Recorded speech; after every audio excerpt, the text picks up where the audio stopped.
So the question we pose to you guys, very simple question, right? I mean, how many chargers do we need over the next 10 to 20 years? When do we need them? Where do we need them?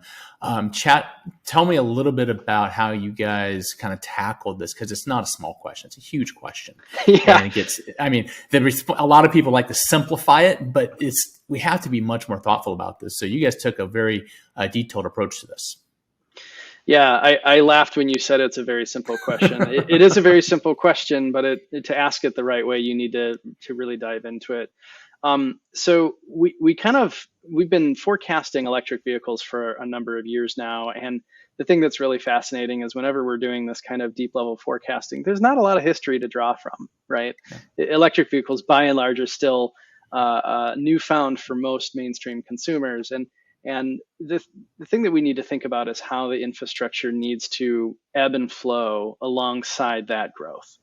And the infrastructure piece is so important. It's the chicken for the egg, or the egg for the chicken. I tend to say that the chicken came first. The car, if you think back to when Tesla started creating its enterprise, and then they built out the infrastructure, right? They built out those supercharger networks throughout.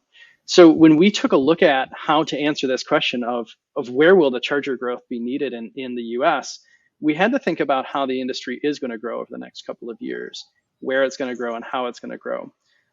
One thing that we recognized early on is to think about it from the federal line only is to sell it incredibly short.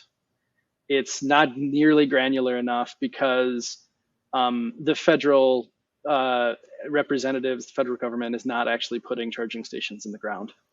All they can do is invest, pull levers, incentivize, and empower lower levels of geography and communities to get involved, be it the states, the municipalities, the utilities, or even local retail owners and that sort of thing. Excuse me, real estate owners and that sort of thing. So we took a very bottom-up approach, matching with our top-down numbers to kind of validate where the infrastructure needs are going to be.